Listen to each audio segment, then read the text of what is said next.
Okay. Good evening, everybody. Welcome to the, I believe, April 25th meeting of the Planning Board.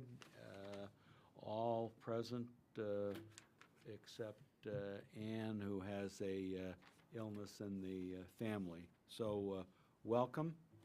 And I'm looking for a motion to approve the meeting minutes of the February 21st meeting. So moved. Second? Second. Okay, all in favor?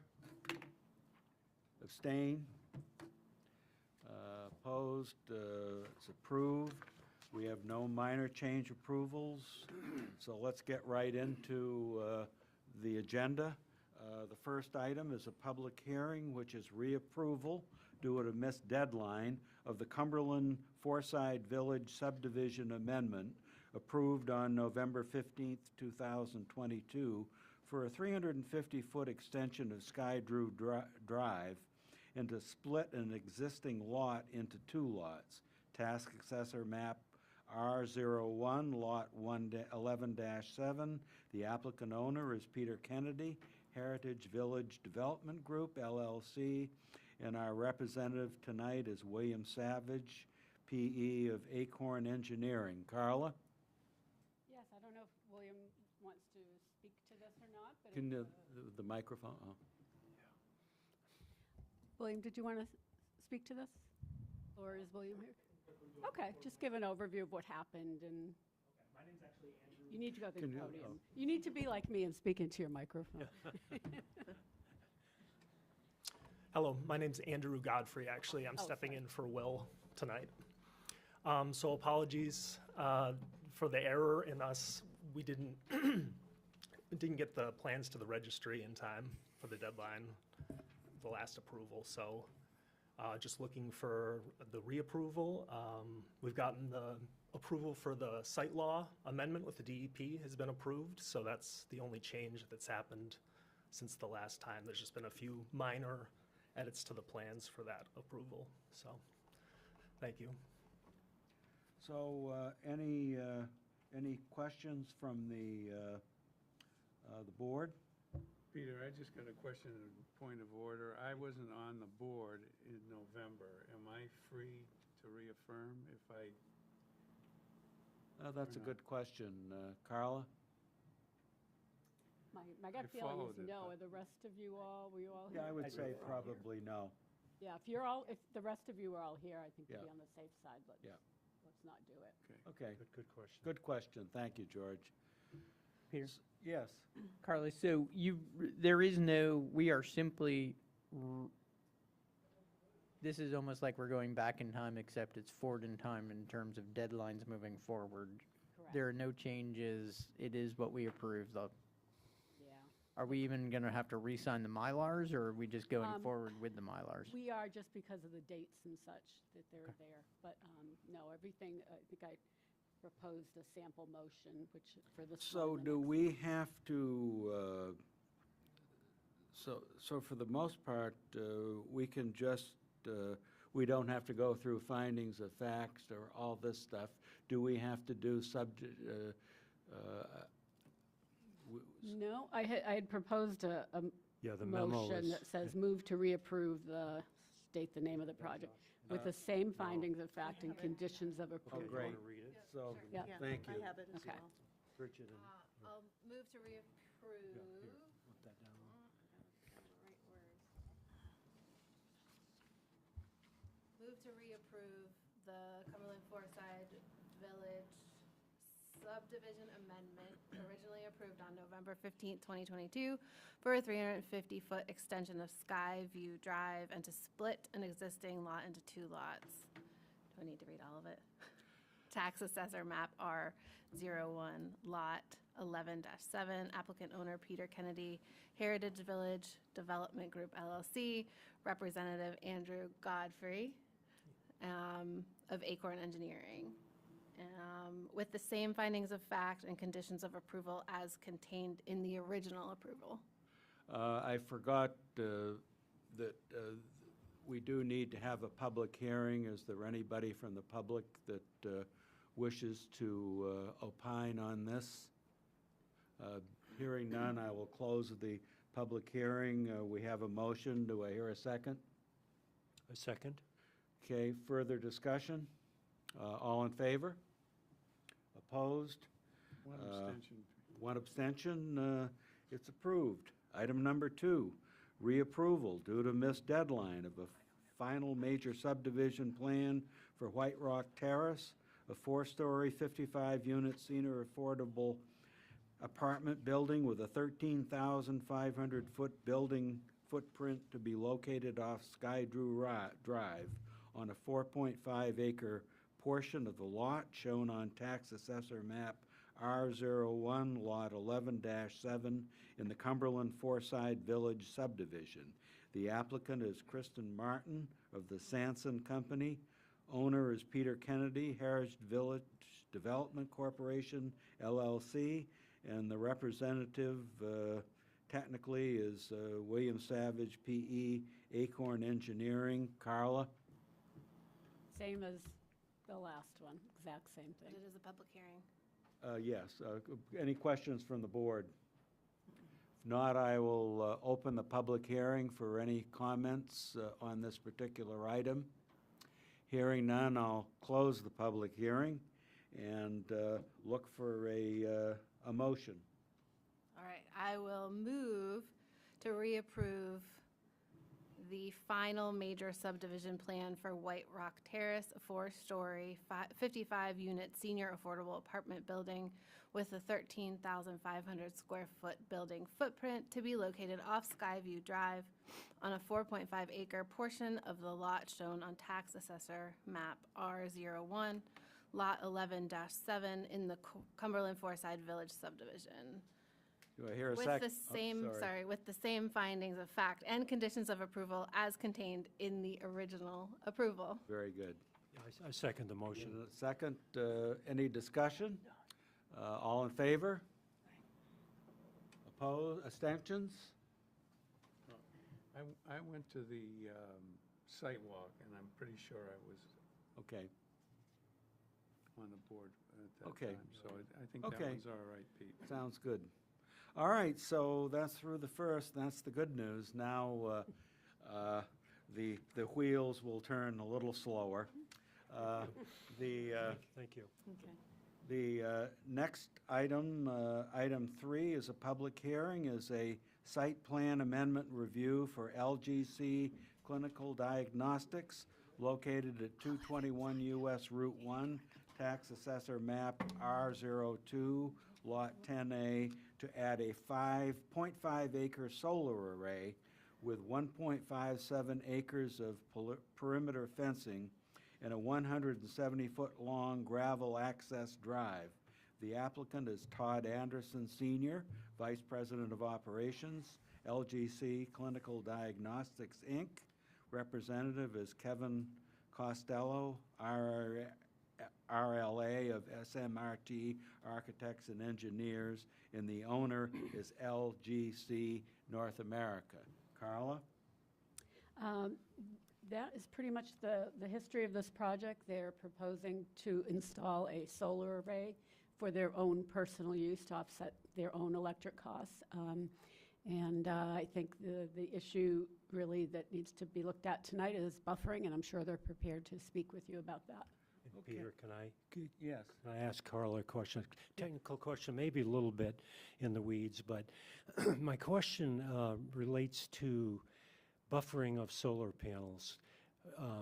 Chapter 229, the site plan 10.9, mentions that mechanical devices need to be buffered. And then the Route 1 design standards on, regarding buffering mentions service areas, and they mention loading docks and dumpsters, and the word utility is there.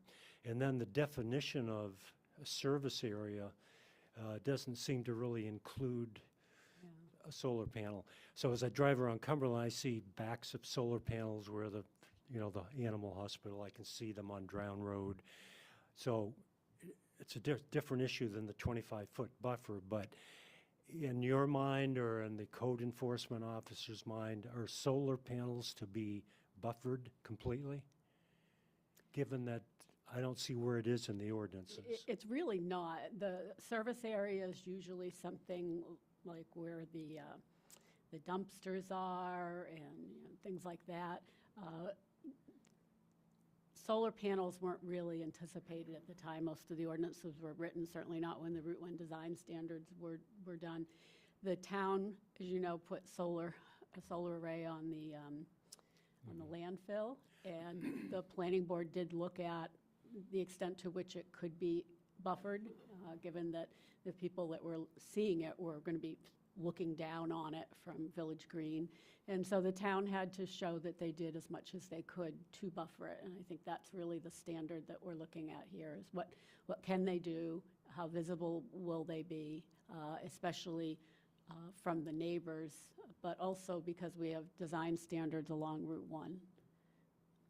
Okay, thank you. Well, that's So an it's- excellent question, because. It's a little ambiguous. But we do but- have kind of a precedent set with the solar array, because obviously during that, I was on the council, and there were quite a few restless natives that showed up, and the issue was buffering.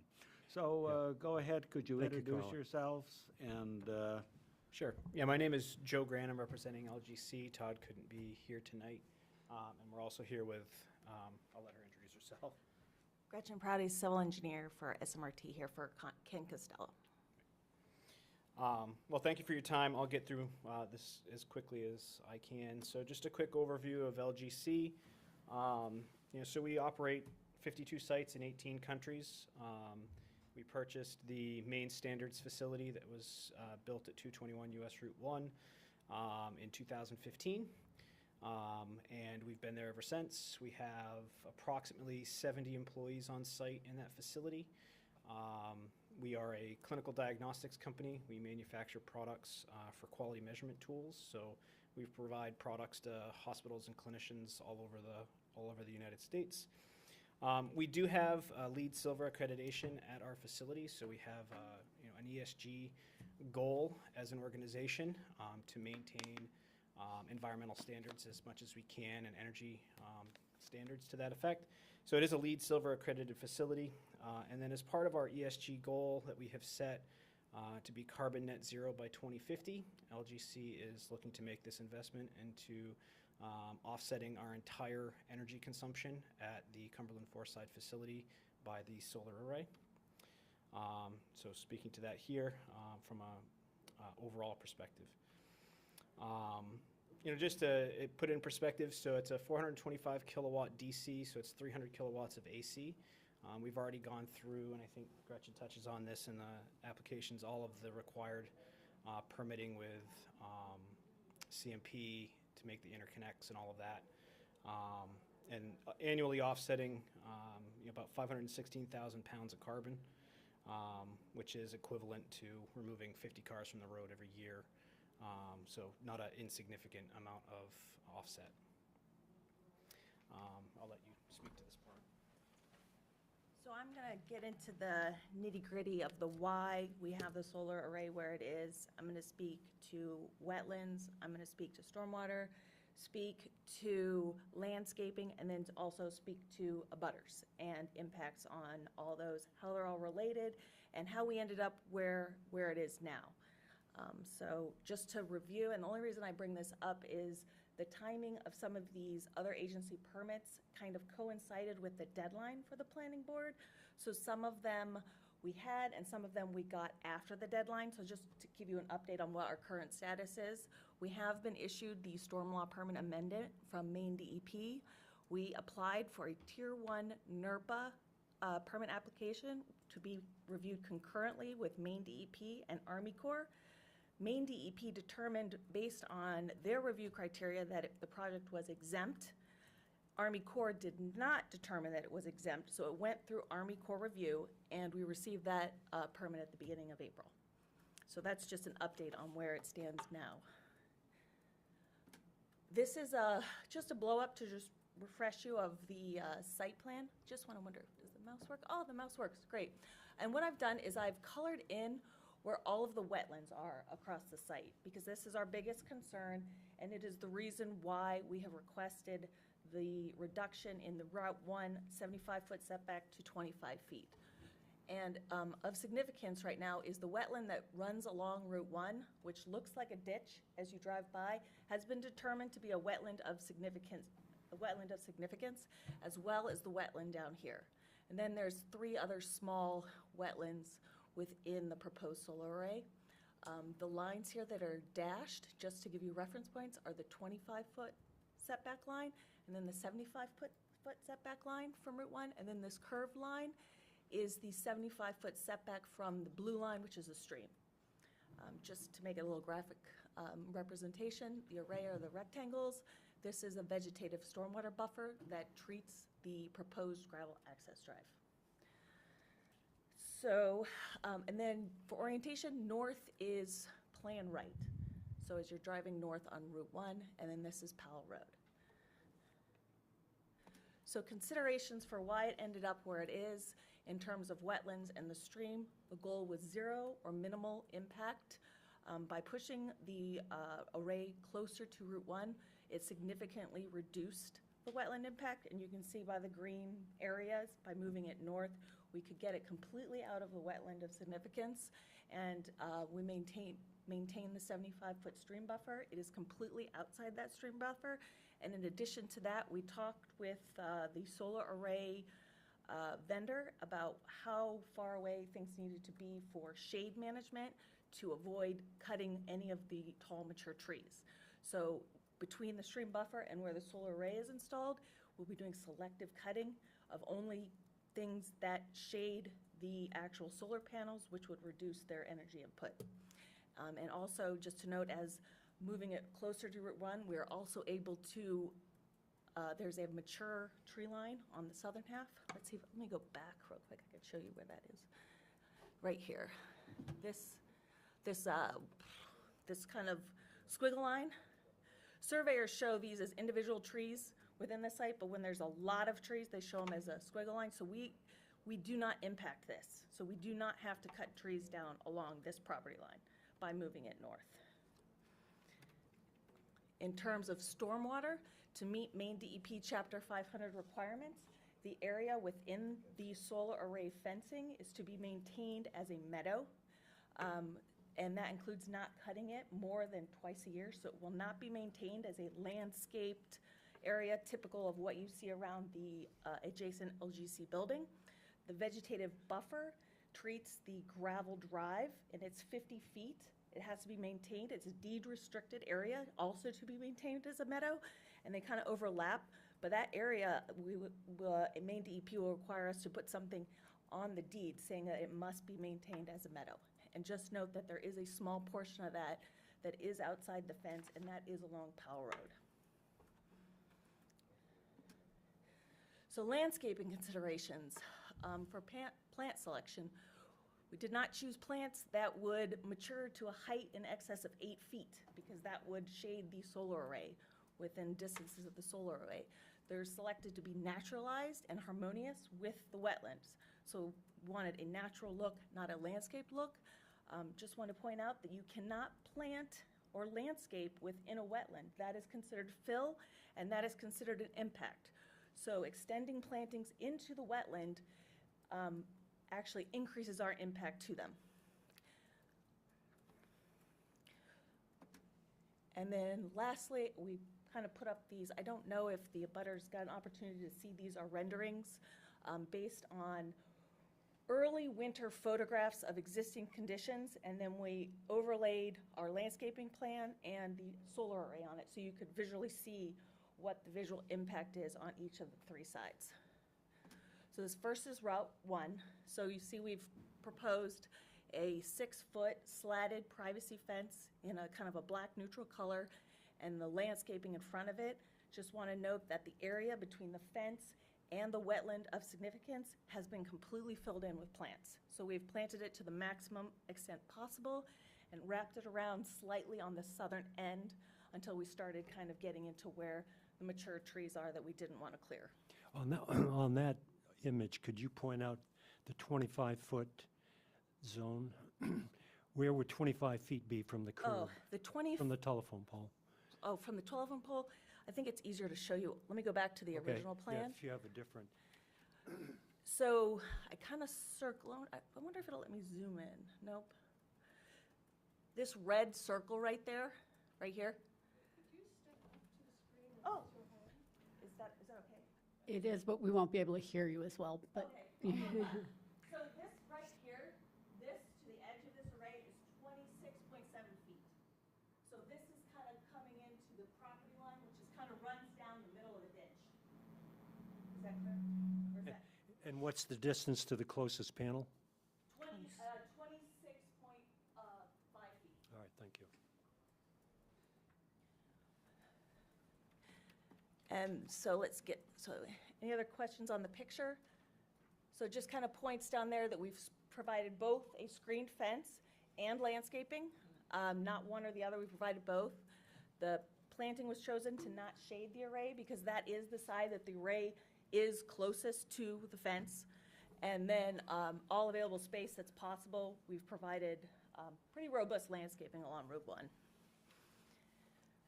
This is the abutter to the east, on the eastern property line. This is from his driveway looking at the solar array. This is what the existing trees are that are right there. And what we're proposing is to not remove any of them. And as you can see, the solar array has been put in here, and it's right here. And the closest panel from the property line is 164 feet. So our determination is, looking at this, no additional buffering should be required, because you can barely see it. And then this last one is Powell Road. For this one, the majority of the existing vegetation and the trees are to be remain. The trees that we could select, we've tagged them on our demolition plan to be protected. We will have to remove some vegetation to create the vegetative buffer and install the gravel road. The gravel road is 16 feet wide at the entrance to where they would go onto the property. But other than that, the plan is to keep as much existing vegetation, restore the existing vegetation to what it is now in kind of a natural state. And then there you see the solar array, and we're proposing that this condition is enough to be considered enough buffering to break up that visual impact from the neighbor.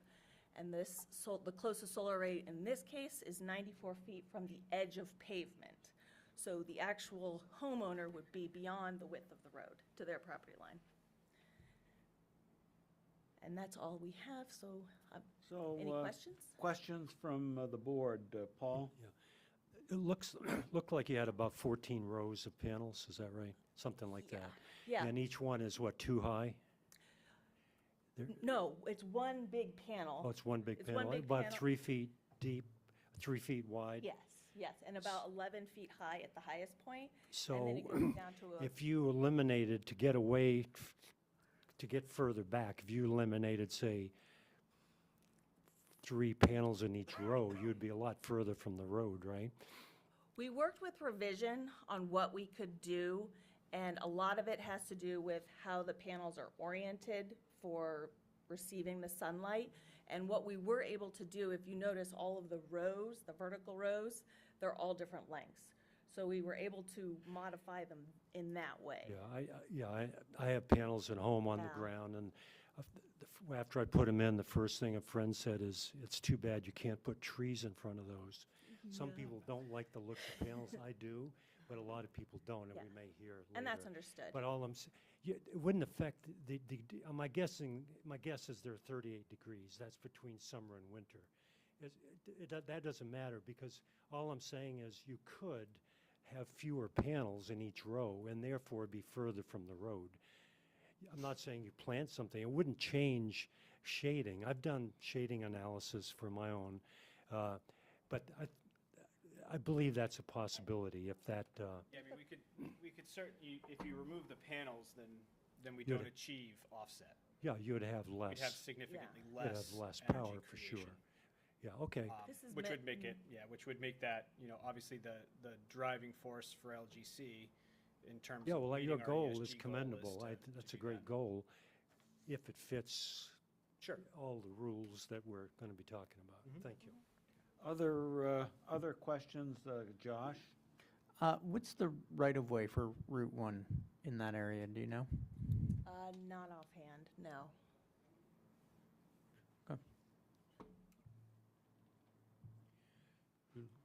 Do you know, Carla? I'm sorry, I shook my head. No, I don't. Do we What- know what it is typically? They vary, and they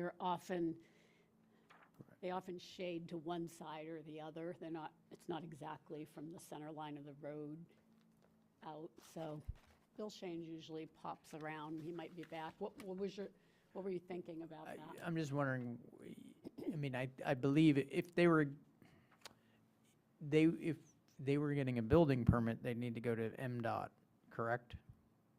For figuring out what that right-of-way is? Oh, their survey shows Our that. survey would Yeah, show it. Oh, it's okay. already shown, they're not within the right-of-way. That's what you mean. Okay. Yeah. No, they can't propose a plan on land they don't own, so. Other questions from the board? Then what I'll do is open up the public hearing for anybody that wants to comment on this. Just state your name and step to the podium. Welcome.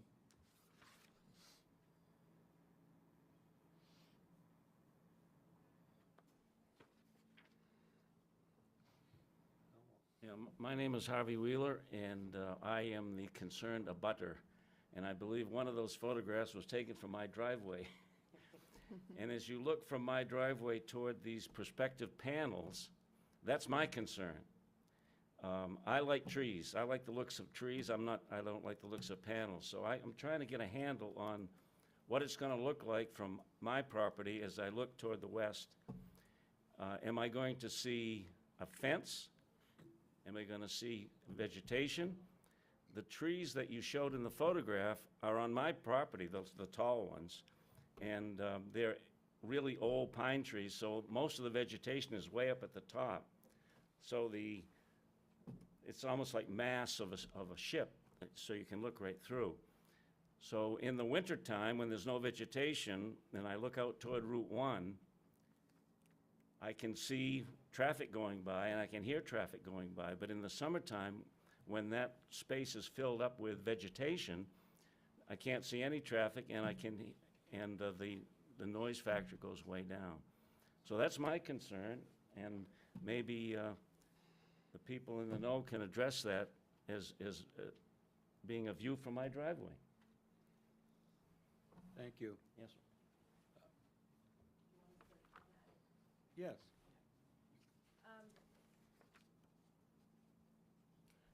This is, let's see, this is the property line right here. So this is right here, this line right here. I don't see what you... Oh, Yeah. maybe I'll do up here. I'll point, you can drive. This right here, this dashed line is the property line. Okay, yeah. So your driveway is south of this. There's a shed, and this area was surveyed to be the wooded tree line. So the panels are 167 feet away from your property line. We also have the wetlands of concern, so we would like to keep this as is to the greatest extent possible to not impact that. So where will the fence be relative to... Oh, the fence is here. Okay, so will there be any vegetation planted on our side of that fence? No, we're just planning on maintaining what vegetation is there now, letting it grow up and naturalize. Oh, sorry. There is currently no plan to add additional vegetation. So are you assuring me that from my property, when I look over in that direction, I will see vegetation and not a fence? Because of what's already there? You will see what is already there. What is Right, already but there are and what you- will are be you- allowed to continue to grow. Are you assuring me that without you planting any more vegetation on our side of that fence, that we will be seeing no fence? Based on our analysis, this is the picture we took from your property line. So this is what we have to show during early winter for what is seen from your property line. And when we impose the solar fence, which is about a foot high, yes, you will be able to see it as shown in this, right here. That line right there is the solar array. I can't really tell. I can't figure out what you're. So that's the height of the fence? Let me just move back here so people can hear. That is the height of the solar array. The proposed fencing along that side, maybe that wasn't clear, is a agricultural fence. It's not a chain link fence, so it's something that you would be able to see through. Bless you. And that's 8 feet high, 6 feet high. 6 feet high? Lorraine? No, I was just, Bridget, Oh. stepping away from it. So it sounds like there is some question that they still are going to be able to, he is still going to be able to see that entire array, or most of the array from his property as it stands right now. Is that correct? He's going to be able to see as shown on the existing condition. We are not proposing to do any construction near his side of the property. We are only proposing to do work north of the the only thing we're gonna do in that wetland of significance is install the posts for an agricultural fence. That's it. The array is north of the wetlands of significance. So we wanted to maintain that as close to existing conditions and not impact the wetland. What is an agricultural fence for? That was in the plan set. It's kind of like a square. It's typically wooden posts, 4x4 wooden posts. It's what you typically see around solar arrays. If you've seen any, is it near Augusta? They're in some of the highway, like off-ramps. But it's kind of like a 6x6 inch square of thin wire, supported by wood posts. So it isn't agriculture in the sense that there's plants and all this stuff. It's the Security. nomenclature? Yeah, nomenclature, yeah. So it's basically a metal fence. Yes. But it doesn't provide a visual barrier. Okay. I'm still not sure I'm hearing that this gentleman's concerns of buffering to see that are being done, but let's get through the rest of the public comment, and the board will come back to that.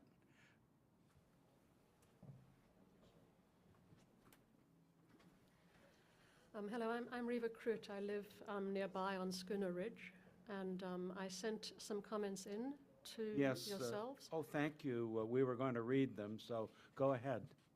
Well, I'm not going to reread them. I did send some comments, and I'm also on the Lands and Conservation Commission, and Mike Schwint sent in some comments as well. I'm also on the Sustainability Subcommittee, so heavily in favor of the concept of solar panels, and it's fantastic because our climate action plan is calling for businesses in Cumberland to do all kinds of things, and you'll be helping that. And obviously, wetland conservation is important. What I'm concerned about is the conflict here between some of the fabulous aspirations for the solar, which is fantastic, and to preserve the ecology, which is also great. but the conflict with essentially the viewscape for the neighbors. So what I didn't see is I had not seen those photographs. They were not in the plan that I had forwarded to me. I did see this. And I didn't know the height of the solar panels. That was not, I couldn't find it in the material that I had, which was, I think, the proposal. So what I've heard today is that I knew the fence was 6 foot high. The solar panels are going to be 11 foot high. So I think that that's something that we should think about in terms of the viewscape for the people driving on Route 1, but also the people going on Powell and the neighbors. I'm not an abutter, so I don't speak on behalf of abutters. We have one. I was pleased to see that the chain link fence seems to be going to be painted black as opposed to being metal. That will help a little bit, I think, in terms of the view. I couldn't see on the photographs, I couldn't see what the fence was going to look like. And so I am concerned because although it's in one way wonderful that you're going to leave the wetland, because you can't plant in a wetland, it's also that you're going to be putting up all kinds of metal objects in the middle of that land, and you will see through because it's actually scrubby. It's a scrubby piece of property in terms of what it looks like.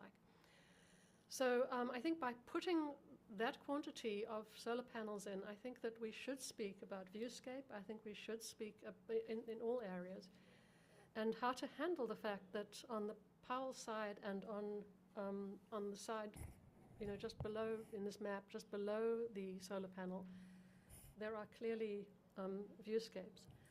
On the Route 1 for a moment, you said in your presentation that you would, that the landscaping proposed for Route 1 is not going to be the same kind of level of intensive landscaping that you do on your building side, which I understand if you're doing wetland preservation, but it's also a loss because it means it's not going to actually cover that fence. So I have a little bit of a concern there. But there's nothing proposed, on the, what is that, the north side and the east side, or on the right and the bottom, to help camouflage the fence from folk living there or folk walking past.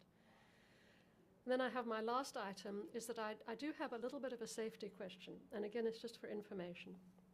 That's a very difficult turn because it's at an acute angle. Everybody takes it wide. Has someone done some work on that? Can we be sure that what you're proposing isn't going to make any difference to what we currently have, which I think is a little bit of a hazard? So that's just my last question. Thank you for your time. Yes, why don't you address the couple that I heard that I can address quickly is the fence along Route 1. If it wasn't clear from the photo, what is proposed is chain link fence with the black slats that go within the chain link, like the plastic. It's not painted, or it's not like a wooden fence. It's chain link with the privacy slats, just not, just in a color that is more muted. And then the landscape area that we talk about, I think you misunderstood what I meant. What I meant was the landscape architect chose the landscaping so that it would be more of a naturalized look and kind of go with the theme of a wetland. And it's not going to be landscaped in terms of a manicured landscaping area like you see around the building. So it's going to be more of a naturalized look. And those are the plants he chose to be there. It's not that it's not landscaped, and he has landscaped all available space between the fence line and where we have to stop to not impact the wetland. So that's the distinguishment there, is it's just supposed to grow naturally and blend in and cover more of the fence as it grows. And then as for the road, I can't speak to that because that's really something MDOT.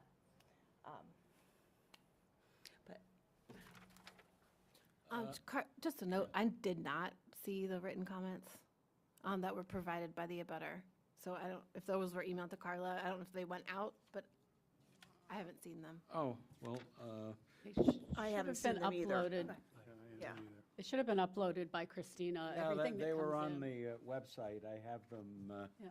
Oh, I have them here. all right. So any other members of the public that would choose to make any comments? Please step forward.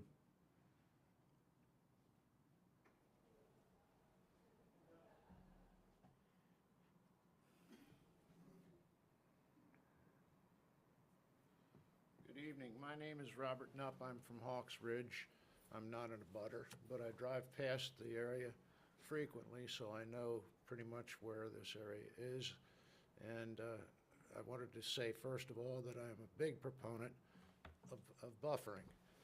I think that it's a very important thing along Route 1, and I can give you an example that you are familiar with. We had many concerns about Lakeside Concrete and its proposal to move its dump site to a place where it's very visible along Route 1.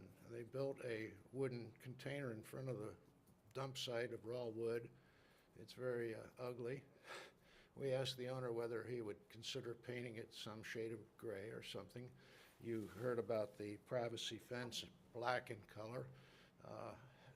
He said no because he didn't want to have the constant issue of having to repaint it. And we recently had an issue that Carla's familiar with the owner refusing to turn off all of the bright lights at nighttime. And eventually a notice of violation was issued, and after he received it, apparently he must have talked to his lawyers who reviewed the plan and saw clearly that he had an obligation to turn out the lights. My only point is that I think that you have to pay very close attention to the buffering requirements, and I hope that you do with this application. I have nothing further. Thank you. Thank you.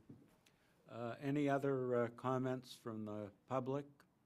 I'll keep things open just in case some stuff comes up in the board's discussion that warrants somebody with that wants to ask more questions and everything. We try to accommodate as much as we can within the rules. So, okay, back to the board. George? I just have a thought relative to Mr. Wheeler's concern. You know, the aesthetics are important, and at the same time, obviously, the money bucket isn't completely boundless. I mean, if you spend enough money, you can keep aesthetics in pretty good shape. And in my view, our job is to be reasonable about what might be done to enhance what they've already decided makes sense there. And it just occurs to me that looking at that one photograph from Harvey Wheeler's driveway didn't impress me very much. I'm just thinking, how much trouble does it take to get on the other side of those trees and build a decent buffer that you're not going to be looking through? I don't think that's an unreasonable desire on the abutter's part. Okay, other comments? Paul? Just a couple thoughts. I agree with what George just said, and I wonder if a vine, there you can plant, so whether there's a perennial vine or something that would totally obscure view towards the panels. The other thing, though, is regarding Route 1, is one of the waivers to approve 75 to 25 feet, right? I mean, that's the waiver. 25 feet's from about here to those chairs. And you can't plant anything there, correct? However, what my point earlier, that if you move further back, maybe you could plant something. You'd have to eliminate some panels, but you could be further away, and then again, maybe you could plant a buffer that would obscure the panels without affecting the shading of the panels. So 25 feet is not very far, and again, versus what's normally required is 75 feet. Yeah, as a further thing on that, on the sign on on the fence on Route 1, you were planning to put some kind of vegetation in there that was, because, yeah, I've got a real, I mean, we're giving you, you're requesting a 25-foot buffer, but at the same time, even with the things you've shown, driving down Route 1, you're still going to see that fence. And as I say, we've tried very, very hard when we set up the Route 1 design standards to, again, kind of protect the view from the side. And I think everybody is real interested, but I've got a real problem with not getting more dense vegetation. I guess if you lived in Mississippi, you could put kudzu vines in there or something, but I'm not sure that the way it stands now, I'm very happy with the vegetation, and I also agree with Paul and George that something needs to be done with regard to that gentleman's issue with the buffering down there. So I will, oh, and I do want to read some comments from Ann Sawchuk on this. She said, I applaud LDC Clinical Diagnostics for going solar, and I think we need to encourage a successful installation. However, I would want to know Lands and Conservation comments on the waiver of the setback, particularly on the question of impact to the wetlands. Is this waiver really necessary to protect the wetlands? I'm not sure the buffering really does the job on Route 1, and it's not very attractive. The not very attractive fence looks low. Is there another suggestion for plantings that would both hide the array but not cut the light? Could earthen berm with plantings on top work? Well, we know that's not true because of the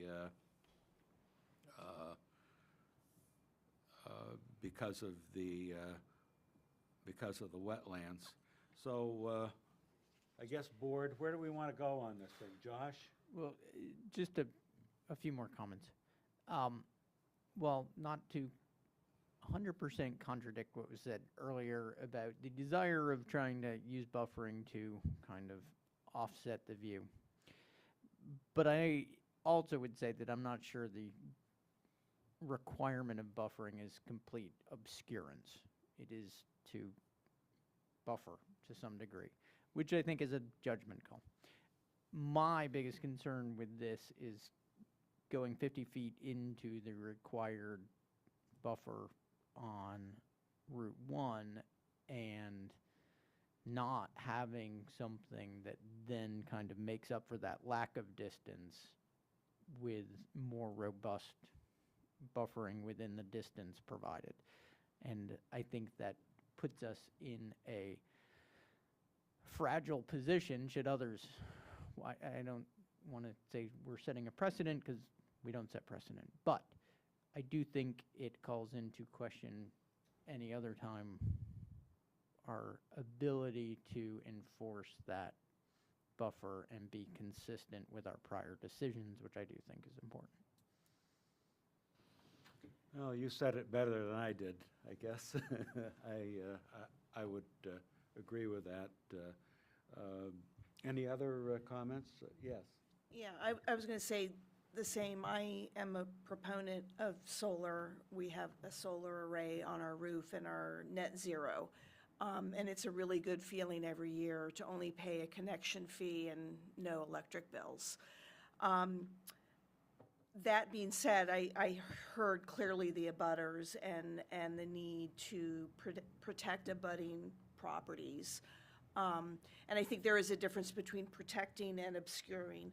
I don't know if we can table this, and to me, seeing this, putting eyes on this, you know, we can't really tell from the photographs. Can we do a site visit for something like this? Can we walk this property and invite abutters and any other concerned folks to actually see what the property looks like, what the existing vegetation looks like now when it hasn't fully come in, you know, because that's really what I think the issue is. It's not going to be in the summer.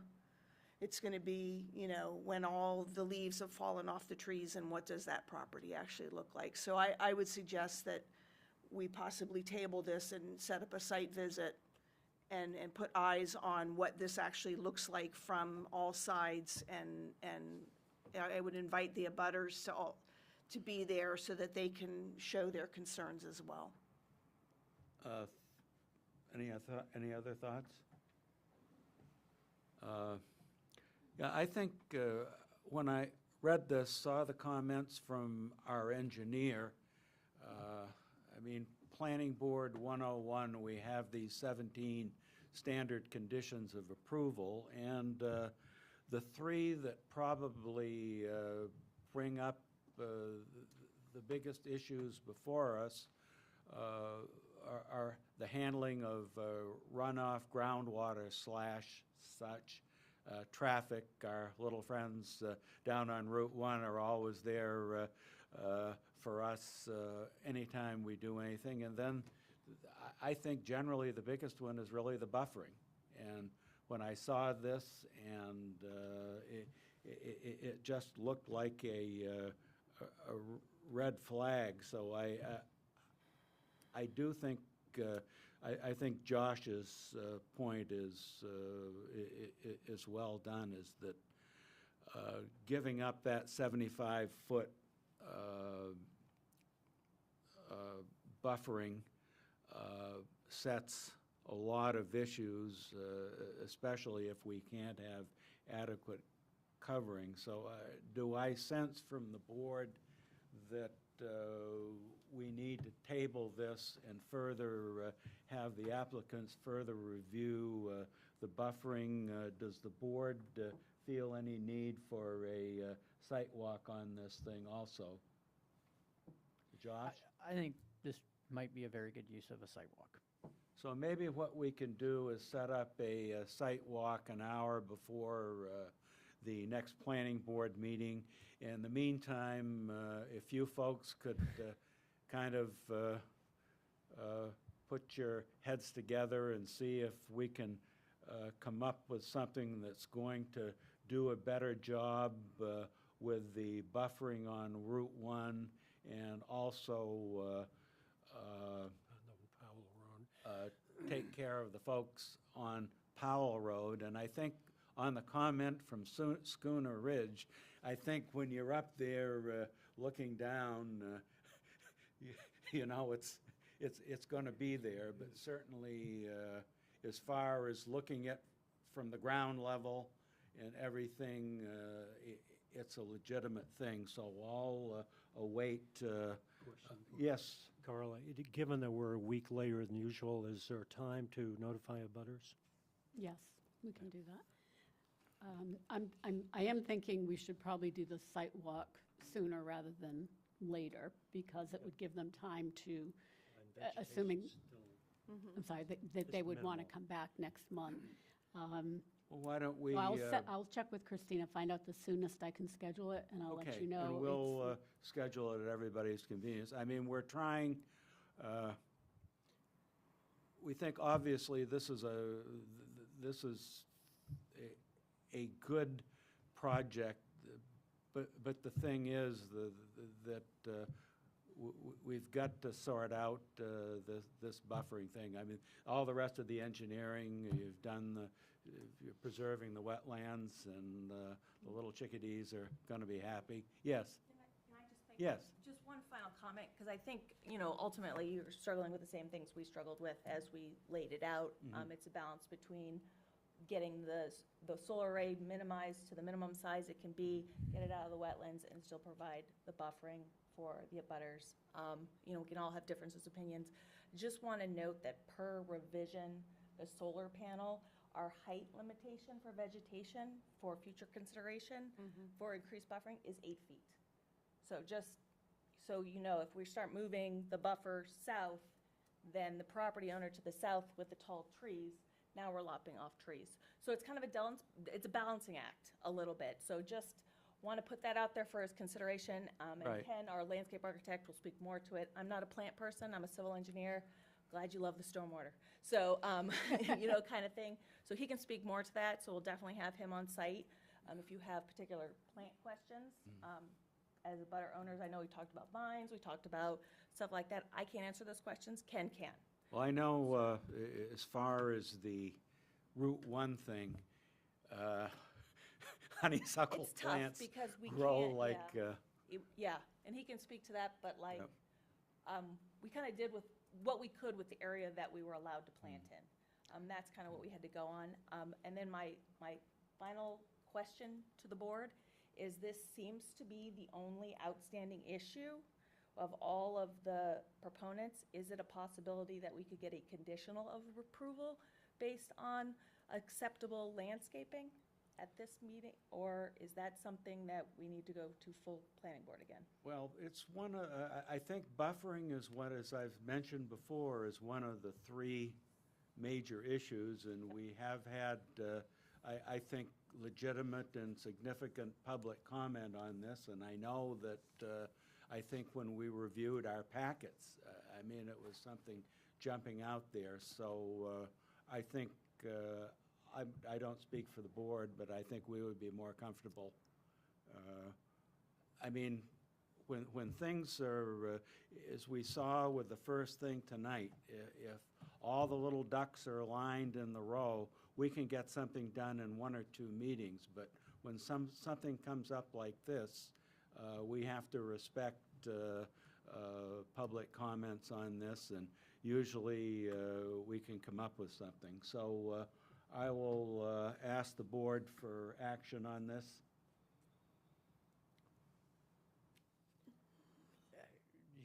On the Call question table. or I make a motion that we table this issue until our next meeting. Do I hear a second? A second, further discussion? All in favor? Opposed? So we want you to succeed, but stuff still needs to get done. And I was going to say, I think the site visit will be very beneficial to Yeah. everybody, because that way it's not like, hey, bring us another rock. Nope, that's not the rock we wanted. Bring us another rock. I think it'll answer a lot of questions, and it'll expedite what happens at the next meeting. I mean, my education on landscaping is from the Wheaties box top and cutting thorn bushes. All right, we're moving on to item number 4, which is a public hearing, and this is an amendment to an approved site plan for MSA 51 for reconfiguration of portable classrooms at the Greeley Middle School campus located off Main Street at Tax Assessor Map U11, Lot 1, and for the Mabel Wilson campus located off Tuttle Road at Tax Assessor Map U11, Lot 9. The owner applicant is MSAD 51, and the representatives are Patrick J. Carroll, Carroll Associates, and Doug Breer of Steve Blatt Architects. And I think we also have the SAD 51 business manager, Scott Poole, here with us, too. Good evening. My name's Pat Carroll, and I'm trying to get Okay. an image up here. Okay, in If the I meantime, can, Carla, so- why don't you lead us through? Sure. I'll read you the memo that describes what's happening so the folks at home know what they're exactly proposing. Proposal is for the addition of 2 new portable classroom buildings, a shade structure, a small concession stand, the relocation of a 3rd portable classroom building, and the removal of 5 existing portable classroom buildings on the campus. They are proposing to do this in 3 phases. Phase 1 would involve the work at the Mabel I. Wilson School, and is slated for completion in the fall 2023. So there is a time sensitivity here with the portable review and hopefully approval. Phase 2 will be for changing out the portables at the Greeley Middle School in 2024, and Phase 3 will be the addition of the concession stand at Greeley Middle School, also in 2024. The use is classified as an accessory building to a municipal use. It is permitted use in the medium-density residential zoning district. The minimum lot size is 1 acre. The parcel is 51.4 acres in size, and there's also a setback overlay that is applicable here. Looking to see if any waivers are requested. I don't believe there were. So other than that, it's a very straightforward proposal. The town engineers reviewed it, and all the comments have been addressed that he had. How are we doing there, Pat? Well, Can the I only help thing you that's at all? not straightforward is, Your presentation? yes, the And presentation. Carla, there were a few waivers. They were, okay. Let's flip through here. Oh, yes, there go, were. here we go. Apologize. Yeah, page 2.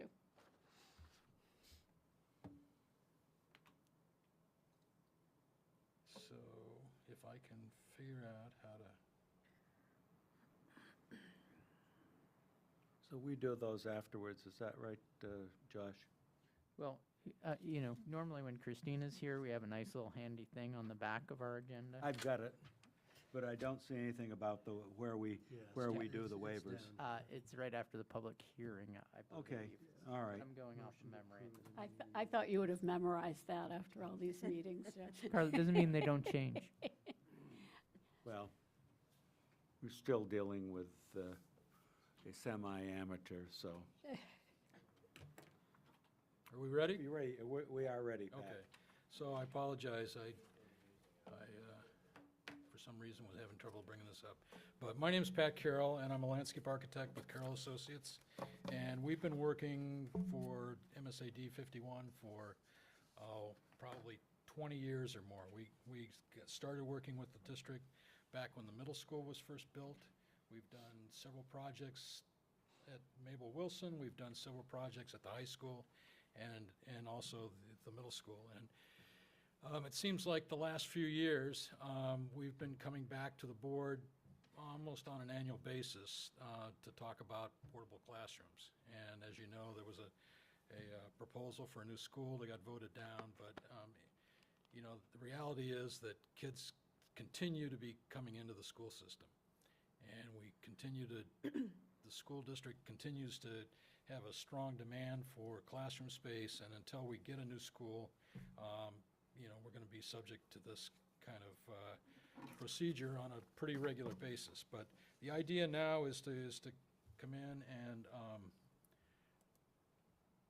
talk to you guys and seek approval for basically at least a 2-year process here that would bring us up to an addition of, I think it's 12 classrooms, which should accommodate, up to 200 or so new students in the school system. So, as you know, Mabel Wilson is kind of the most overcrowded school. This is Mabel Wilson down here.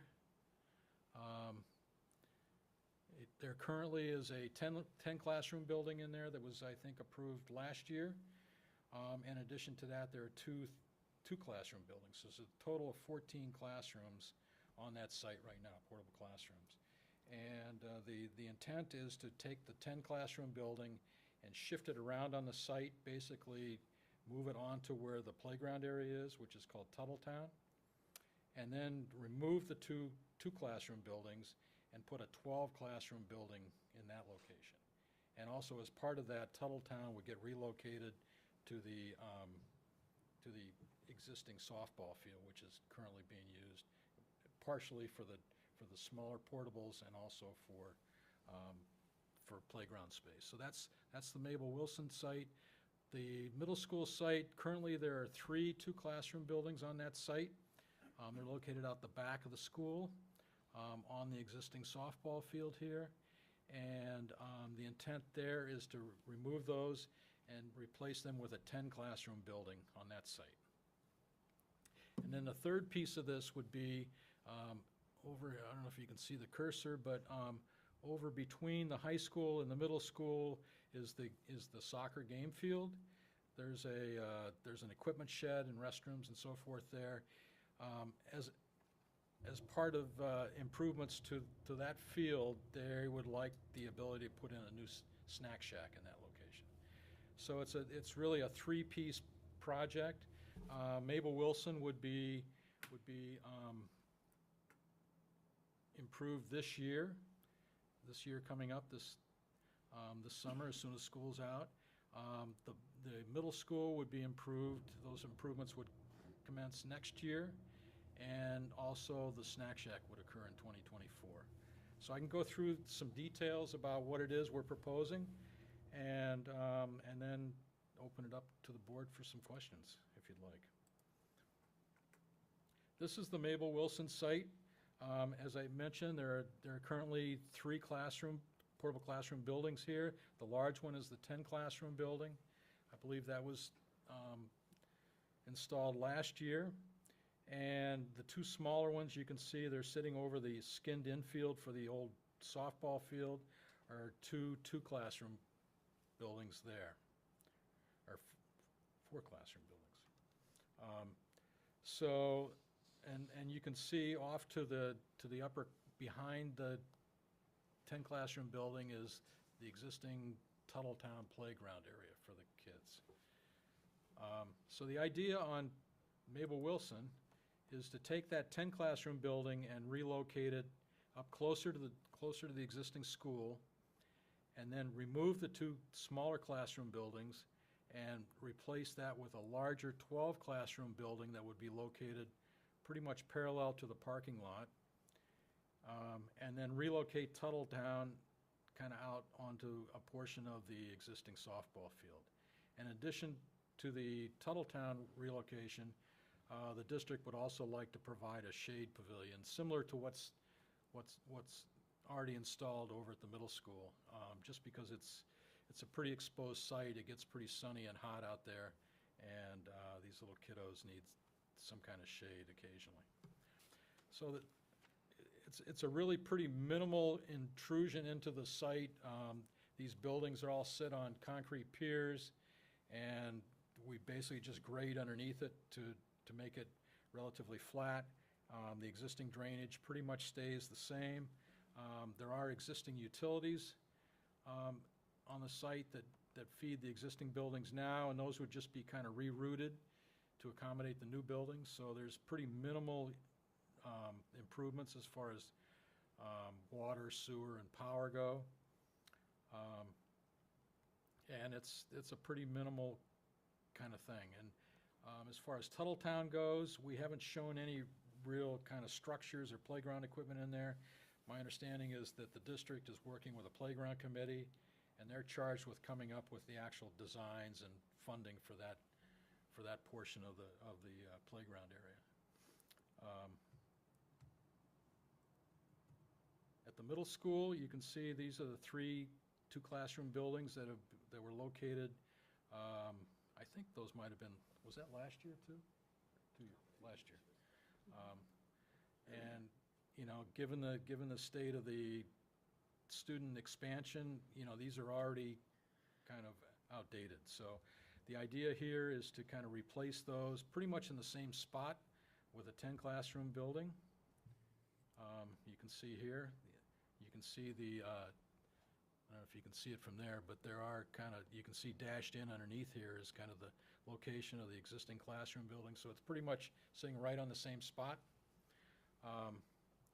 And then off to the left here, you can see up by the equipment shed, there's a small little, I think it's like 24 by 24, it's some small little, maybe it's 18 by 18 size freestanding shed that would be utilized as a snack shack for the high school games. Again, this shows the utilities. On the middle school, currently those classrooms, those portable classrooms do not have water and sewer. And part of the reason was because initially when they were installed,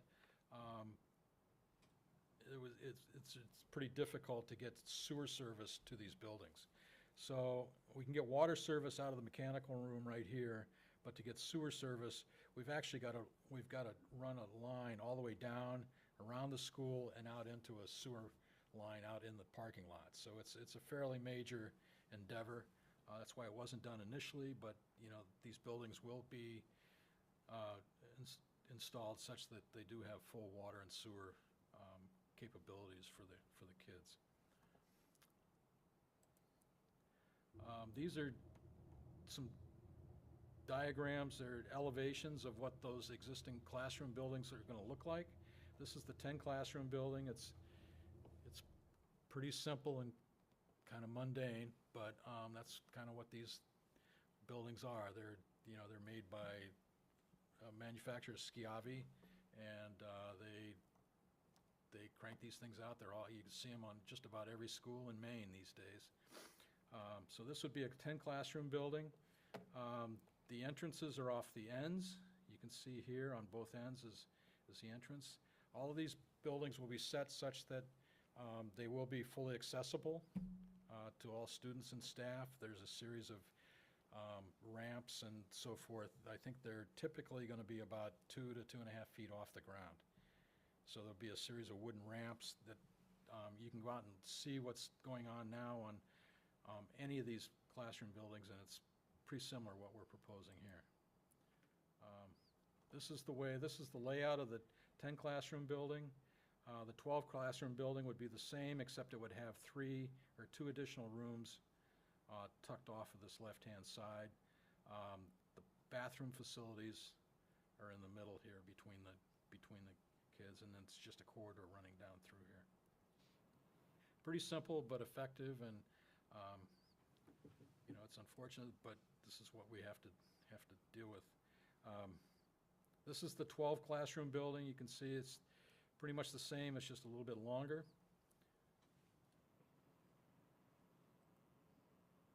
And this is the shade structure that's proposed for the Mabel Wilson site. It's just be an open structure, wood columns. I think it's a metal roof on it, I believe. Is that right, Scott? Metal roof? Yeah. Concrete slab underneath it, and it's really just to provide a place for kids to gather and kind of get out of the sun. There could also be some outdoor classroom use. You know, during school, they could bring a class out there and enjoy being outside. So that's pretty much it for right now. Glad to find this.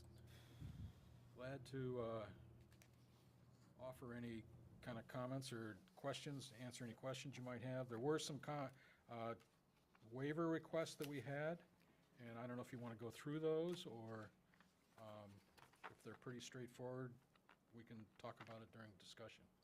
Yeah, we'll address those a little later, but we do see them. Okay. And we'll sit down with you on that. So board, questions? Other than waivers?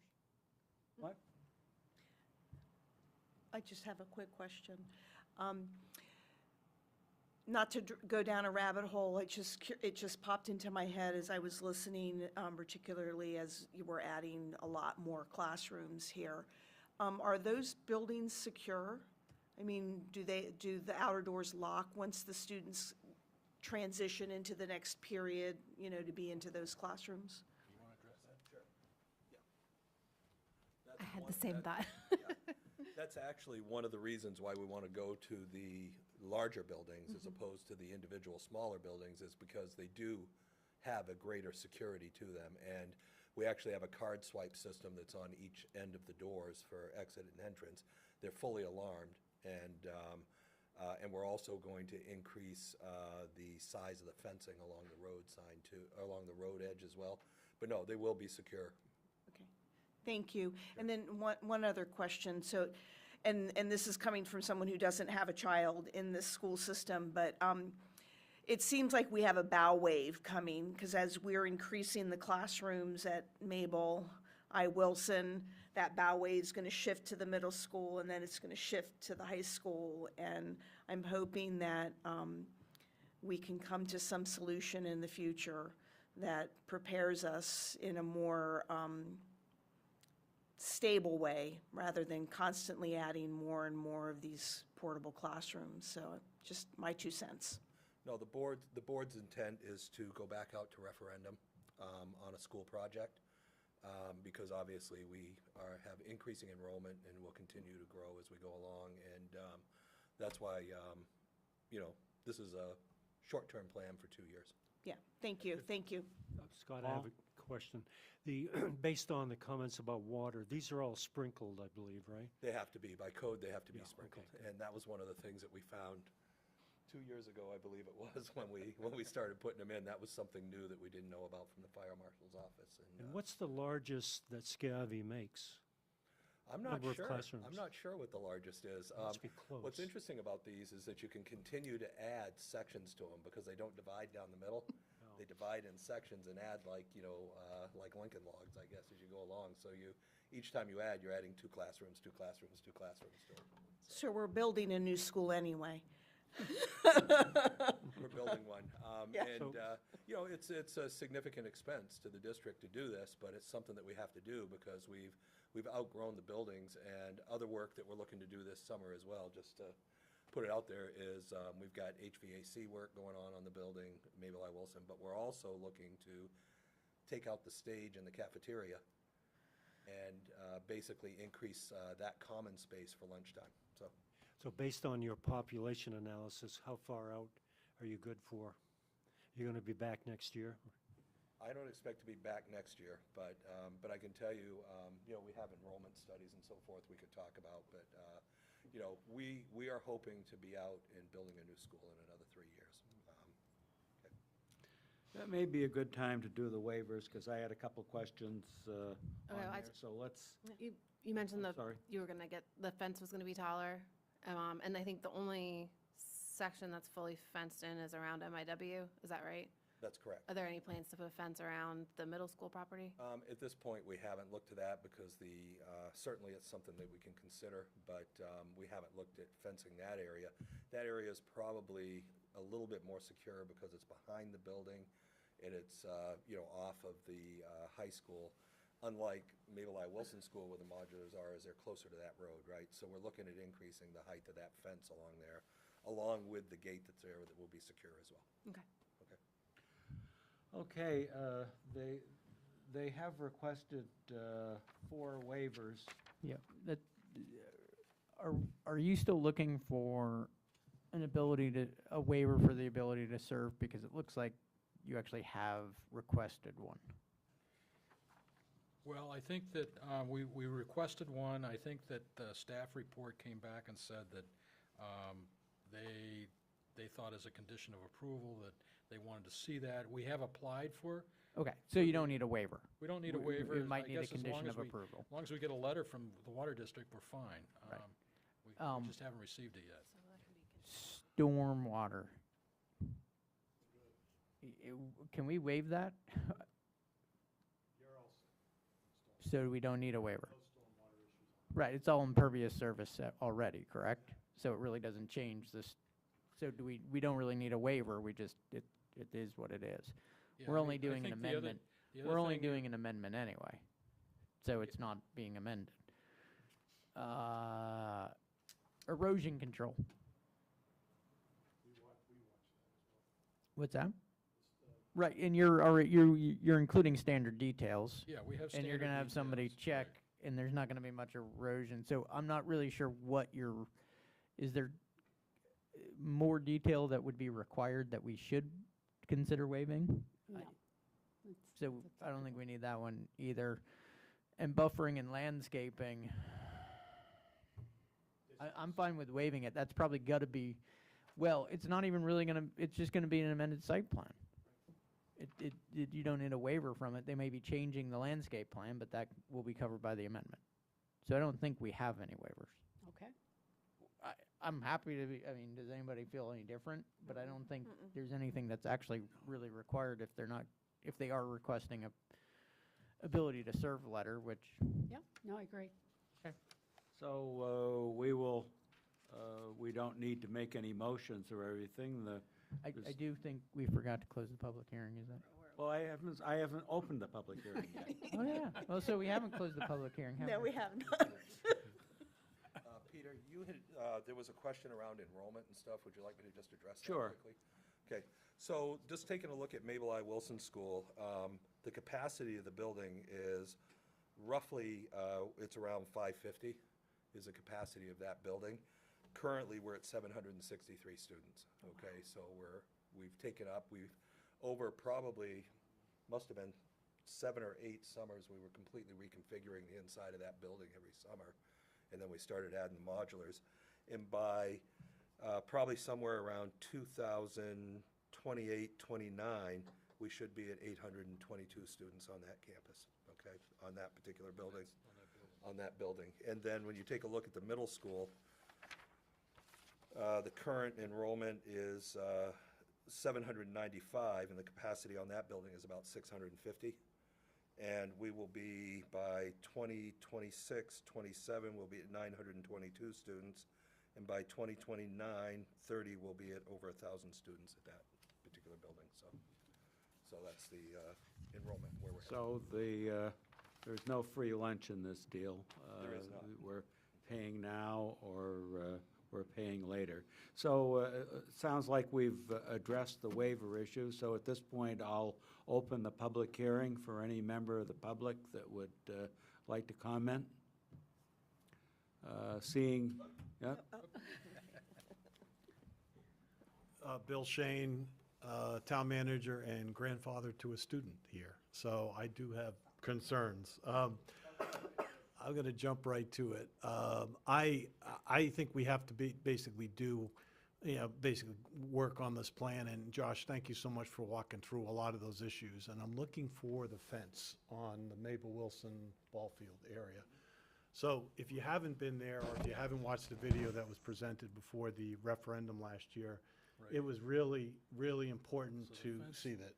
Are you going to move that fence as far back as you can to gain that sliver of land there to? This triangle here? Yes, yes. I think we should, yeah. Yeah, There's some okay. grade issues there. It's not flat, like, Kids don't need flat, they need space. And it is Logan Airport there during recess time. It is bumper to bumper, shoulder to shoulder. And it's, congratulations, Scott. I think this is going in the right direction to give kids more space. And Scott basically and I have met, and we've tried to help as much as we can with our Public Works Department, and that'll continue.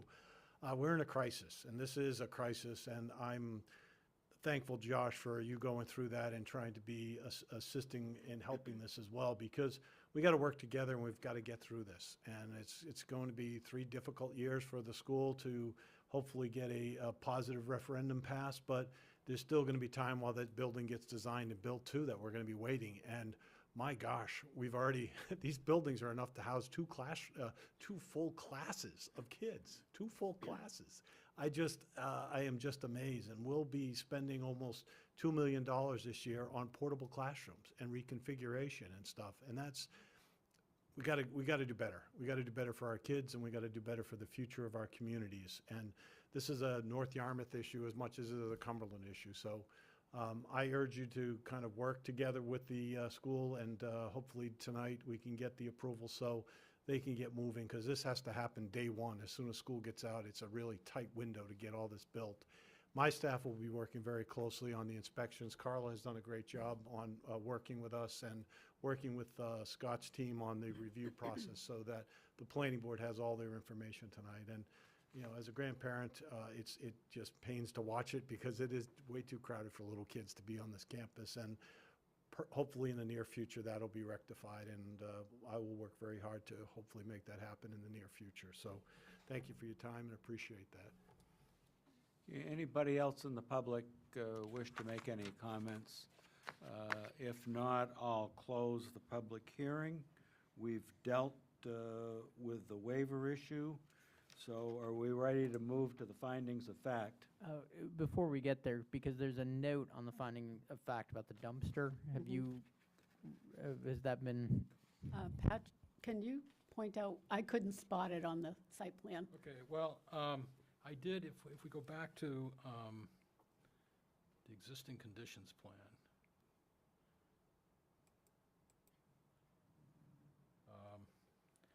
dumpster is actually, this is the bus loop, and the cafeteria service is right here, and the dumpster is actually located right here. I think it's So it's where it is currently.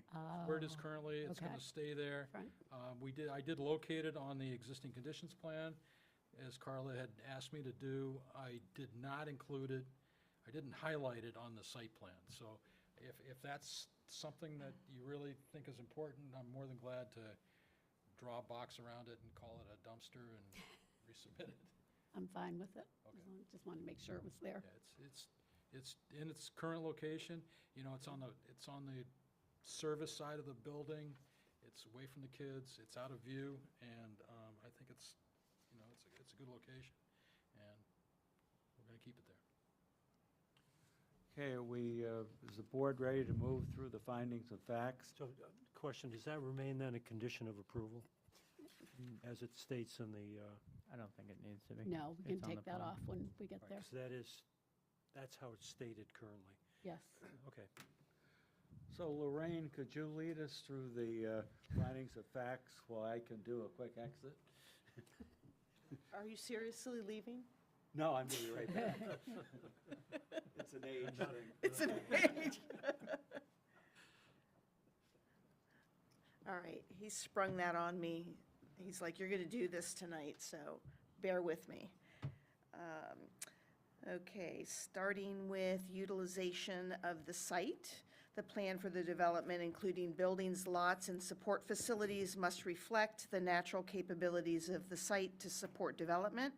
The proposed portable classroom building at Mabel I. Wilson and Greeley Middle School will be located on existing developed areas with direct access to building support services.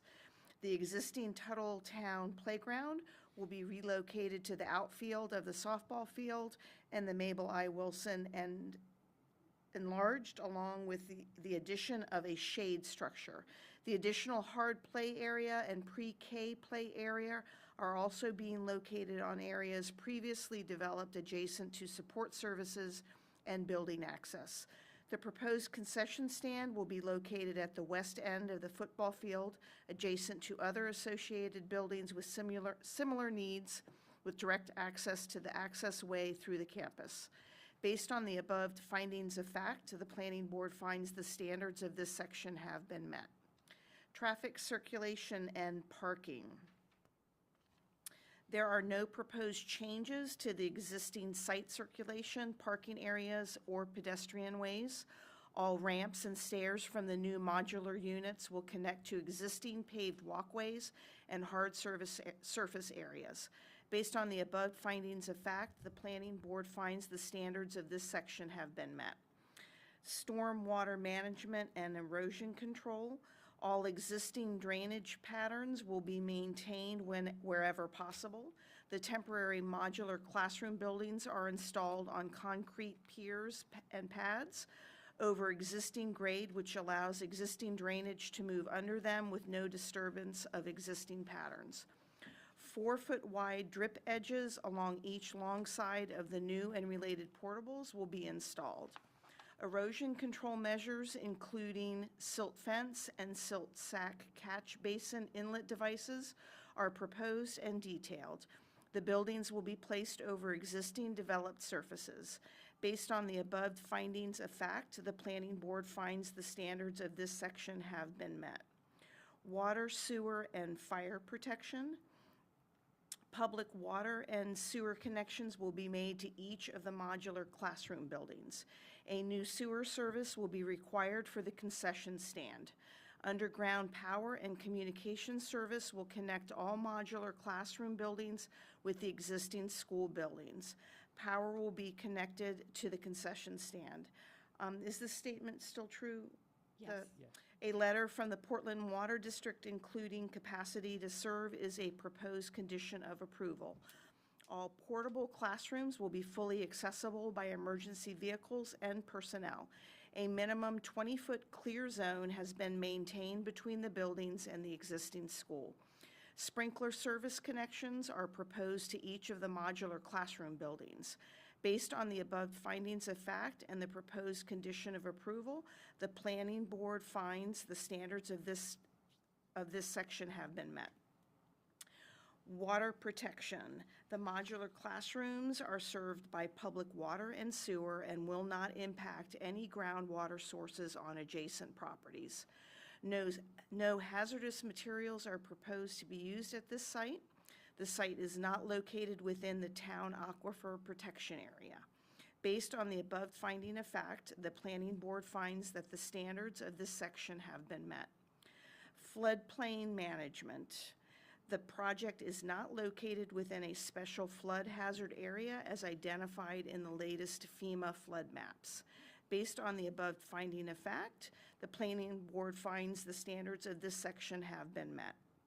Historic and archaeological resources, There are letters on file from previous site plan applications stating that the Maine Historic Preservation Commission has not found there to be any historical or archaeological resources present on the site of the school campus.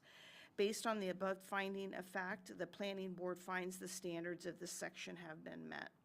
Exterior lighting. No new exterior lighting is proposed other than that provided by lights at either ends of the portables. School uses are proposed to occur during daytime hours. The existing school buildings have several wall-mounted lights that provide security lighting for the hard surface play area and internal walkways. Based on the above finding of fact, the planning board finds the standards of this section have been met. Buffering and landscaping. The proposed project site is within the interior of the campus and is limited visually from abutting properties.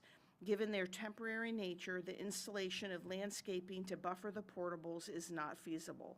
Based on the above findings of fact, the planning board finds the standards of this section have been met. Noise. The portables will not generate noise that would affect neighboring properties. Based on the above findings of fact, the planning board finds the standards of this section have been met. Storage of materials. So we've dealt with this, Strike the the existing first. dumpster, so. Yep. Can I just say that based on the above findings of fact, the planning board finds the standards of this section have been met? You certainly can. Thank you. Capacity of the applicant, technical. The applicant has retained an architect, landscape architect, civil engineer, and surveyor to assist in preparing the site plan. Financial capacity. The leasing of the portables will be paid for from the operating budget of the MSAD. Based on the above findings of fact, the planning board finds the standard of this section have been met. And then the design and performance standards, none of the above are applicable to the project. Thank you. You're very welcome. Are we ready to approve the, Make a findings motion of that fact. we adopt the findings of fact as amended. Seconded.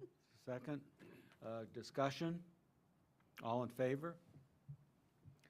Approved. Right now, it looks like we have three Nope, one. conditions. We're going to one, right, Down- Carla? Down to two. We're down to two. One and Down to two. one. Oh, sorry, Yeah. we just still need the Portland Water District. Yeah. I keep looking at that. Okay, so we got two. So are there any other conditions of approval needed? No. So are we ready for a motion? I will make a motion that we approve amended site plan for MSAD 51 for the reconfiguration of portable classrooms at the Greeley Middle School, located on tax assessor map lot, on tax assessor map U11 Lot 1, and for the Mabel I. Wilson campus at tax assessor map U11 Lot 9, subject to the standard condition of approval, the limitation of approval, and the two proposed conditions of approval. Thank you. A second? Second. Second. Discussion? All in favor? Good luck. Thank you very much. Okay, moving on to item 5.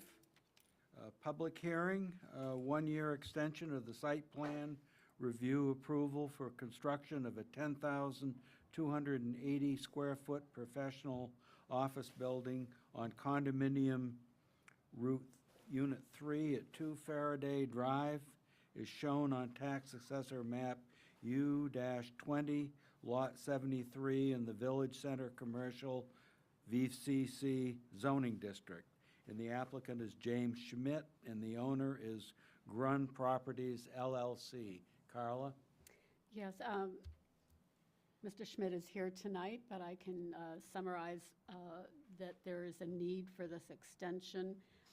He could have requested 2 one-year approvals. I believe he's asking for just one-year approval. The project ran into problems with acquiring necessary supplies during COVID and the labor shortages. Mr. Schmidt, do you wish to address the thing? None? Questions from the board? Questions from the board? I'll open the public hearing. If any members of the public wish to speak on this, hearing none, I'll close the public hearing and turn it back to the board. I will make a motion that we approve a 1-year extension of site plan approval for the construction of a 10,280 square foot professional office building on condominium at Unit 3 at 2 Faraday Drive, as shown on tax assessor map U20, lot 73. Do I hear a second? A second. Moved and seconded. Discussion? All in favor? Opposed?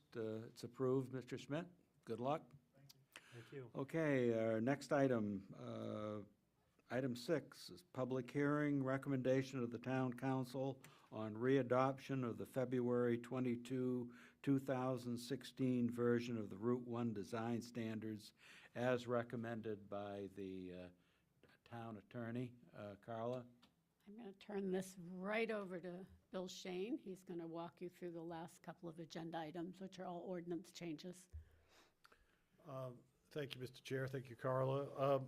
We found, actually by Tim Nastro, that our online ordinances weren't updated up to par. Carla and Christina were using the correct standards for planning board meetings, but on the online version was the old standards for Route 1. When I reached out to Natalie Burns, our attorney, I asked what are the implications, and she said, because it's been since 2016 that your online ordinances weren't adopted, bring it back to the council, just have them re-adopt it, bring it back to the planning board, have them re-adopt it. It's the packet before you. It's the same rules and regulations you've been using and staff has been using, but the online version was the 2014 version, not the 2016 version. Tim was in my office and he started reading from the correct version. I'm going, where did you get that? So, because I was reading from the online version. So we're recommending just, the council is asking for your recommendation for the readoption, essentially, of the 2016 version. So that's the first one. The second one is about LD 2003, and I'll get into that in more detail. Questions from the board? This is I will open the public hearing if there are any members of the public that wish to speak on this. Hearing none, I'll close the public hearing and turn it back to the board. I will make a motion that we recommend to town council to readopt the February 22nd, 2016 Route 1 design standards. Do I hear a second? Second. Seconded. Any discussion? All in favor? Opposed? It's approved. Item number 7, public hearing, a recommendation of the town council on amendments to Chapter 315 zoning, Article 4, lot regulations, to add Section 33.1, effective demolition of dwelling units, and update lot densities 35-315-10, 315-11, 315-16, 315-17, 315-18, 315-20. These will clarify minimum lot area per dwelling unit and add 315-17E LDR to include design standards for multiplexes, and 315-14 definition for shed, and 315-45 section for conversions A, A3, A4B is recommended by the ordinance committee. Okay, Bill? Yeah, you hit every one of them, and it's just a lot of cleanup work that Carla and Natalie has gone through in the ordinance to kind of line up with LD 2003, which will take effect on July 1st. The intent of the legislative action has been to increase affordable housing. We believe strongly that our ordinances are in really good shape. Primarily, I think we've had this discussion with the council and with the town attorney, and this is just truly housekeeping on many of the issues. I think the greatest one that we did clean up, however, was in the demolition ordinance where you couldn't demolish a house and put a multiplex up. If you were demolishing a house to get that density bonus, that wasn't allowed. You'd have to put a single-family home back. So that was the one fear we had in our ordinance, and that was cleaned up as well. So I think we might have done that in a previous meeting too.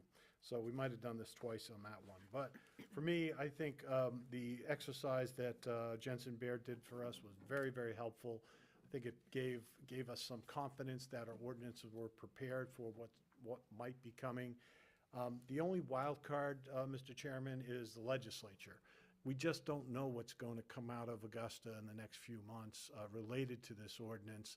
If it's going to be delayed, if it's going to be pushed back, if it's going to be, some more things added to it. But this will clean up our ordinance regardless, and I think it's general housekeeping that doesn't hurt to implement it. It doesn't really do anything more to basically make our ordinances prohibitive in any way. I think it's more clarifying language than anything. So the council asks for your review and your opinion, and any recommendation or maybe some tweaking, it's definitely welcome.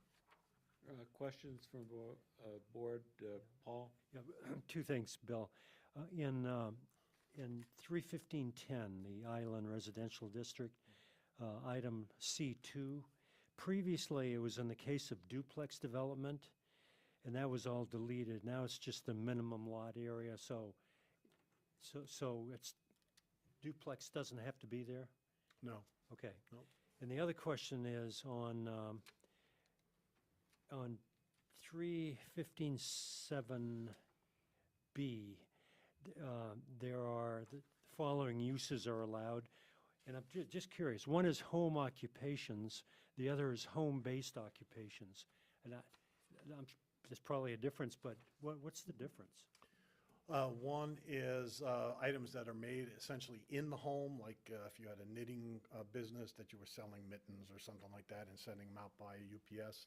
I believe the other one is where you keep, you might have a storage shed where you might have a landscaping business, everything's in your garage out back, and you're basically leaving that site, you have minimal employees, and you're kind of heading out for the day. Okay, thank you, I was curious, appreciate it. Josh? Carla, in a whole bunch of the section 315s, island residential, highway commercial, blah, blah, blah, blah. Minimum lot areas per dwelling unit. I know that would be in violation of the new standards, except and unless what I think is revised down below, that an ADU is not a dwelling unit. Is that a correct statement? An ADU is a dwelling unit, but it's got its own. Well, my only concern is that these are not true if ADUs are a dwelling unit. Which one are you looking at? All of those. So if I'm So looking. let's just start with island residential. The minimum lot area per dwelling unit shall be 0.94 acres. That's not true if you can have a dwelling unit and an ADU in that 0.94 acres. So Okay. if an ADU isn't, if there's somewhere that says the definition of a dwelling unit does not include an accessory dwelling unit, which in the arcane language of zoning, I would fully suspect, then I would agree that that language works. And I think that's because down below, it says things like, somewhere in here, where the accessory dwelling shall not be required to independently meet the lot frontage. I think there's things says that they're basically not a dwelling unit. An accessory, so lot standards, where am I? Section 315:45 4A. An accessory dwelling unit shall not be required to independently meet the minimum lot size requirements of the zoning district within which it is located. I think if you, I'm looking at the zoning ordinance definitions, and I think we're okay. And the reason is that the definition for an accessory dwelling unit is a secondary dwelling unit. And when we describe dwelling units, we list them. We have dwelling attached, dwelling detached, dwelling duplex, dwelling multiplex, and dwelling unit. And this is specifically described as a secondary dwelling unit. So I think we're okay. We have a whole section on ADUs. I don't think there's a need to differentiate it. Okay. I mean, I think I'm okay. I wasn't okay with it, and then I kept reading, and I think I'm okay with it, but I wanted to raise that because I think we're fine. If an accessory dwelling unit is a dwelling unit, then it is, we Right. are in direct violation of. Secondary dwelling unit. So, It's not all right, primary. Now we're gonna have an accessory dwelling unit and a secondary dwelling unit? And a primary. Can I have So- both of those? Can I have, Gonna I have got all one of them. dwelling unit and then an accessory and a secondary. I think what we're waiting for from the state, honestly, is you know, the tiny house models that might be coming next. And that we don't really recognize yet in our ordinance. So the state has almost a standalone set of recommendations for that we'll have to look at in the future. But the accessory dwelling units, I mean, we've been well ahead of the state in this. I mean, we did this, I don't know, 5, Years 6, ago. 7 years ago. And that was always supposed to be, you know, the mother-in-law apartment or the rental income or things like that. And we haven't had a lot of them. We had a report from Bill Longley, I think, at one meeting just to say he, you know, barely gets very many of them, and primarily because the cost of construction is so much. So, But Airbnb would be fine, right? correct. Yes. We changed our rules, then we passed things that said the owner of record had to live in one, either Yeah, the live one primary or is the one secondary, together. but didn't we, I think we might have struck those because they were in violation of Correct, yeah. something. Didn't Freeport have to, they have quite a list of Zoning changes. conditions. Yeah, we were in violation with that standard, as well as the parking standards, as well as some of those others that the state said you cannot do that. So we, those are the things that we had to basically strike from Right, our already got rid ordinance. of. Yeah. Any other questions from the board? So, Bill, do we still don't, has Steve given us any kind of indication of what's going on, or does he? It's a frenzy right now Yeah. because they've got so many bills to get through, and all the committee hearings are going on now, and the work sessions are like a week later, so it's like bang, bang, bang, bang, and he's up there every day, you know, from dusk till dawn, it seems. I've met him up there a couple of times for testimonies, and it is just busy. So basically, it's the Sergeant Schultz thing, we know nothing At this at point. this point. At this point, we don't. Okay. I would say probably by June, and that's when we hope to bring these to the council for acceptance, because I don't want to basically have them accepted and then Right. you know, taken out of the ordinance because for whatever reason. But a lot of this seems to me like housekeeping. I don't think there's anything wrong if we basically accept these because they don't seem, it seems more cleanup work than it does anything else to me. So I think they'd be okay standalone, so we're gonna move forward and hope that we don't get surprised. But I think if the state adds much more language, because there's a lot of bills in front of the legislature right now. One is to exempt all communities under 10,000 from this rule, which we would fall under. Another is to extend it out a year. So we don't know where all this is going to fall. Personally, I'd like to be done with this so we can move on and not have to always be looking over our shoulder. And I think our ordinances are in good shape because we do a lot of work on them throughout the year. Any other questions from the board? If not, I'll look for a motion. I make a motion that we recommend to the town council to approve the amendments to chapter 315 as presented and discussed tonight. Second? I'll second. Okay, moved and seconded. Any discussion? All in favor? Opposed? Unanimous. Is there any new business or administrative matters? I'd just like to talk a little bit about the site walk. So I'm going to set that up as soon as I can in terms of when notice has to be given. I'll know that tomorrow. I'm thinking an evening, like a 5 o'clock, it's still light out. Yeah. Would that work for most of you, or 5:30? What would you like? And is there a day of the week that's, Leave for the working people. Yeah, it's more convenient for you guys that are working. Earlier it was mentioned to do it before a meeting, is that? well, but I don't want to wait right before our Yeah. next meeting, because then they don't have No, time. Yeah. And that's just, I don't think an hour is gonna be, Yeah. we gotta leave.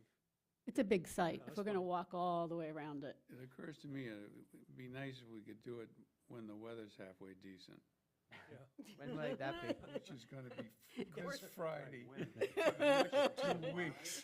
I think the weather reports are, we're in this Yeah. trend for a little bit longer. I'm thinking it's going to be at least a So why couple don't you of get a weeks couple till of we dates? can get. Okay. And see, because certainly the folks that are working, we want to accommodate them. So Okay. anything else? Any Yes, other? Yes, one thing. These emails we get regarding fulfilling security hour-long sessions, are you familiar with that? It's From our, it's to These do are with getting From annoying. the town. Yeah, we from got the them all the town. They time. go on and on, Yeah. and we're getting them. Okay. All right, stop, don't even ask another Really? question. Okay. Done. Oh, In the minutes, please. But is that the training? Yeah. Is that what Training. you're- It's like the security. Oh, repetitive. well, I'll stop doing them then. As I said, behind, moving But I was on. trying- No, I was kind of I'm way like, oh my behind. God, I'm like 5 classes behind. We have our answer. Yeah. Okay, Okay, thank looking you. like for a the answer. looking for a motion to adjourn. So moved. Caught up real Second? quick. Second. Second, all in favor? Don't We're forget we have adjourned. to- we have to Gotta sign. sign. Yeah, Yeah. yeah, sign the plat. We're adjourned at 8:50. Pretty good. Not bad. Fine.